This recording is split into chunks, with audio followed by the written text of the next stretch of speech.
Но факт е дека во македонското општество веќе нема дебата, аргументирана дебата за пристапувањето во Европска унија, има само инструментализација на тоа прашање, а малку и не ги земаме доволно сите настани кои што се случуваат предвид. Прво,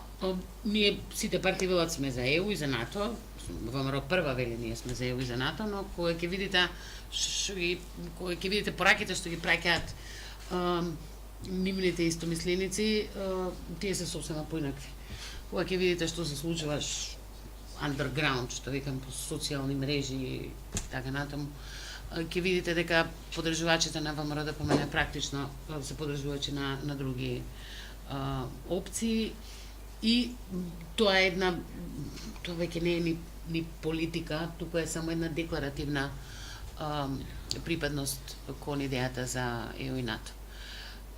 Од друга страна, велам опциите кои што не се ни чудни за Македонија, во целиот регион, па и пошироко инфекцијата има и во Европска унија, значи не се овие авторитарни тенденции исклучиво наши или овие прашања за надворешната политика, односно различните ориентации, веќе ги гледате во јавноста поголема приврзаност кон Путин, кон Ердоган, а особено па беа видливи надежите на ВМРО ДПМН по изборот на Трамп за председател за некаква силна промена на политиката кон Република Македонија. За сега не ја гледаме, но велам можно е да се очекува, барем по мене, дека американците нема да бидат толку заинтересирани за регионот. Сепак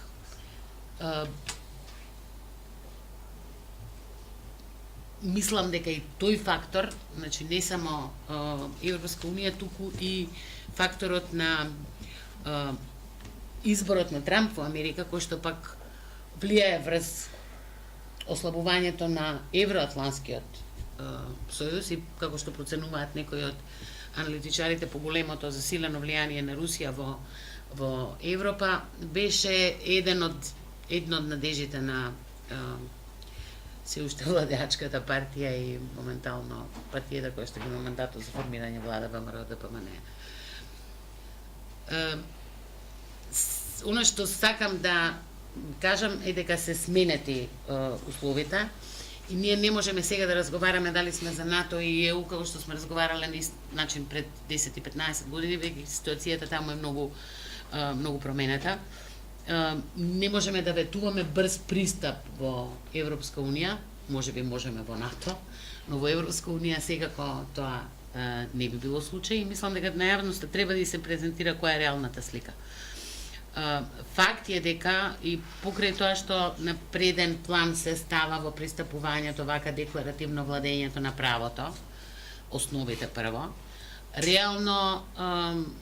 геополитиката има огромна улога и безбедносните прашања имаат огромна улога и ќе имаат. Значи, следните 10-20 години ние не можеме да очекуваме големи промени, односно брз пристап, забрзување, големо динамизирање на процесот. И самото членство во ЕУ нема да има таква привлечна моќ, односно моќна трансформација како што имаше досега. Со други зборови, останува многу повеќе на нас самите да се избориме за она што се европски вредности, доколку и понатаму цениме дека Европската унија, односно евроатланските вредности се нашиот пат, отколку да очекуваме некој од страна да дојде и да ни ги сервира или да ни ги даде сите решенија. Ако внимателно анализираме, ќе видиме дека во 2001-2002 година Европската унија и и НАТО заедно има многу по единствен глас во Македонија од што сега. Сега се многу има поголемо разногласие меѓу нив. Затоа што во меѓувреме таму се случија процеси не само финансиската криза, туку на ренационализација на надворешната политика, многу повеќе државите членки имаат улога во надворешната политика, а во однос на Македонија се покажа едно навистина големо разногласие, па така ние можевме, што запознавачите беше очекувано, да ги видиме тука министрите за надворешни работи на Унгарија и на Австрија, како даваат поддршка на владата, односно на ВМРО ДПМН, и тоа да може да се прикаже во јавноста како поддршка на Европската Унија. Затоа што Европската Унија не успеа практично да обезбеди нити заклучоците што ги усвои да бидат доволно силни и јасни, нити пак да бидат спроведувани од самите членки на Советот кои што ги донесуваат тие заклучоци. Значи, сакам да кажам дека не би требало сега да одиме во некаква си идеализација, еве утре ќе се смени и ќе дојде една широка ваква, таква, онаква коалиција која што ќе биде про-ЕУ и дека вака ќе ги отворат портите, утре ќе отворат преговори и пак ќе ја зголемат, нели, дупло. Тоа нема да се случи така. Не се случува така процес нити во моментов во Србија, Црногора,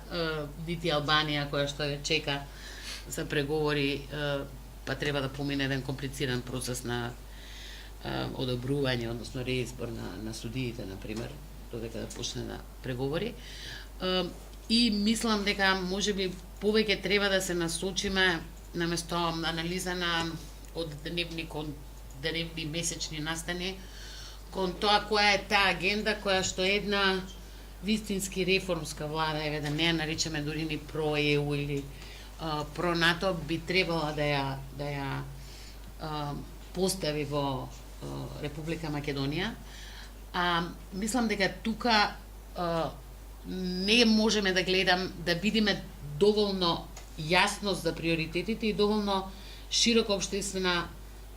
согласност. Иако имаме, да кажеме, политичка понуда, која што е разнообразна, која што може да понуди,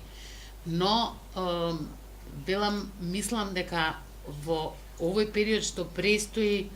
можеби повеќе политичките субјекти треба да се насочат кон создавање на еден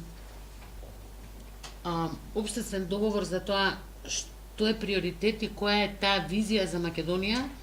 која што ќе обезбеди па и сите заедници да учествуваат во неа.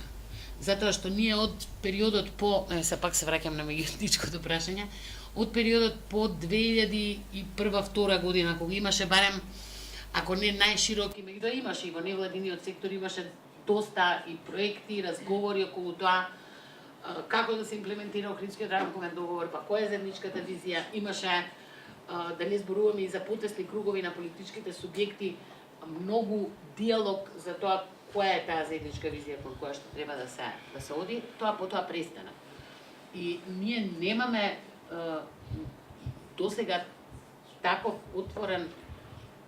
разговор кон тоа кон што одиме и кои се тие приоритети. Зашто клучен ќе биде моментот кога ќе дојде таа некоја нова каква и да е влада која што ќе сака да смени нешто, ќе има многу ограничени средства, ќе има сепак еден силен естаблишмент кој што ќе биде против неа и како ќе почне да се враќаат институциите на граѓаните, зашто тоа е ризичниот процес. Тогаш се крупните ризици кои што ќе треба да се пресекат.